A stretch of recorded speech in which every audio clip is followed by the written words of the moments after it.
Pesan terakhir pekerja meninggal jatuh dari lift sekolah Az-Zahra, minta dilipatkan baju. Masfufatul Hanani, 39, selaku istri Ahmad Burhan, 39, korban lift jatuh di sekolah Az-Zahra Bandar Lampung mengungkapkan pesan terakhir sang suami. Korban merupakan warga Jalan Bungur, Kelurahan Negeri Olok Gading, Kecamatan Teluk Betung Timur, Kota Bandar Lampung, dilaporkan meninggal dunia gara-gara lift jatuh di sekolah Az-Zahra. Dikatakan sang istri, dirinya mengaku kaget dengan meninggal suaminya secara tragis di lift sekolah Az-Zahra Bandar Lampung.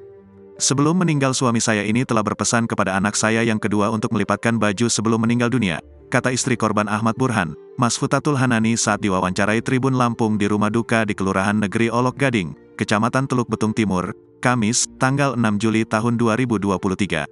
Ia mengatakan, suaminya ini telah berpesan kepada anaknya Mas Ruroh yang duduk di kelas 6 SDN untuk melipatkan baju. Baru dilakukan sebagian oleh anak saya dan suami saya bilang kalau nanti selesai makan akan dibelikan kuota, kata Masfufatul Hanani. Ternyata suaminya sejak 2 hari yang lalu sempat dekat dengan anak-anaknya. Bahkan korban juga meminta kepada anak-anaknya untuk bisa menghidupkan air hingga mengisi di kamar mandi. Ia mengatakan, lift tersebut over kapasitas dan pada saat itu memang posisinya mau cepat pulang semua ke rumah. Seharusnya, pada pukul 17 waktu Indonesia Barat atau sehabis maghrib sudah sampai di rumah. Masfufatul menerangkan, korban sudah sebulan bekerja di sekolah Az-Zahra. Saya kemarin tahu dari kakak ipar bilang kalau Burhan sudah meninggal. Begitu jenazah sampai di rumah suasana langsung pecah hingga menangis, kata Masfufatul.